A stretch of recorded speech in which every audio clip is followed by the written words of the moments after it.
Diversity and Civic Leadership Partners work is cutting edge. It gives people the opportunity to speak out who have never had that opportunity before. Historical policies like redlining, urban renewal decisions, people not being heard, and many other decisions that have left many living in pockets of poverty around the city of Portland are all very important issues. In the face of all of these issues, Mayor Tom Potter and the City Council in 2006 chose to fund this program to increase the voices of all Portlanders. So in the first year of the DCL programs, they had to work on developing curriculums that worked for each of their culturally appropriate groups.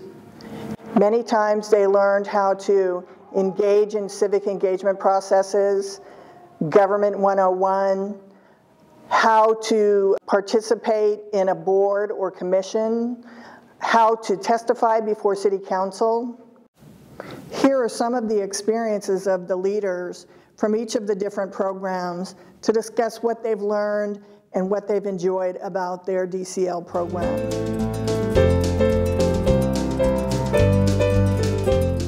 My name is Oleg Kubrakov.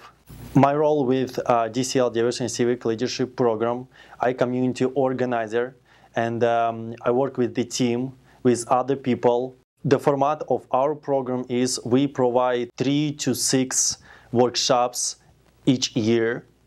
The successes of our DCL program, this is of course our members, our participants went to City Hall and talk with the commissioners, talk with the mayor, and bring up issues, what kind of they have.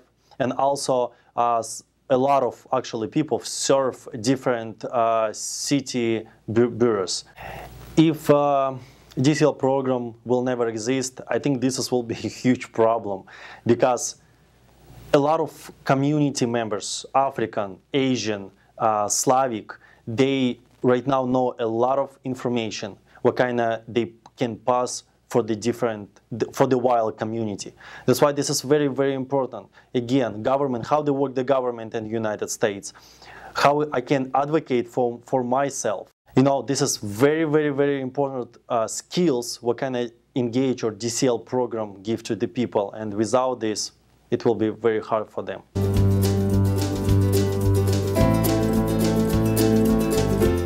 My name is Carla Hernandez, and I took the Pan Immigrant Leadership Organizing Training, or pilot, from CIO. I graduated from the training in 2011.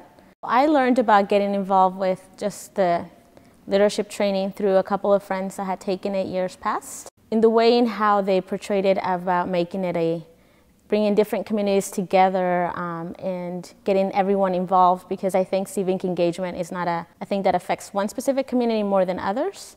And having that shared experience, I think, was one of the uniqueness of it. The most important thing that I learned from the training was just how much your voice does matter, and that there's many different ways in how we can voice our voices without, having to feel like you have to run for a city position or you have to be part of this elected government. But you can do it in small ways, just by getting together with your community, starting to realizing if there's a problem, getting involved on city boards and commissions, just even understanding that there is a way you can enter the system without working for it.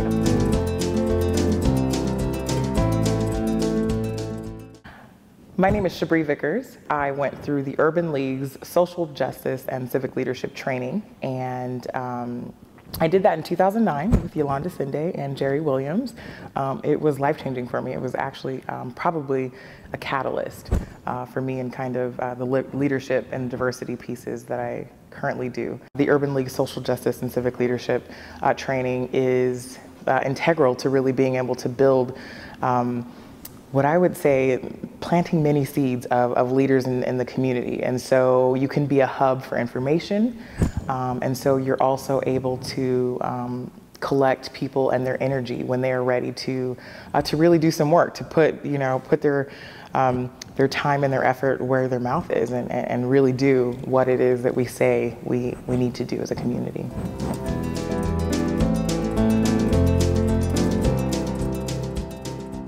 The Portland Youth and Elders Council is really important to our community because it engages a diverse range of ages, and it doesn't really matter what skill level that they're coming in with.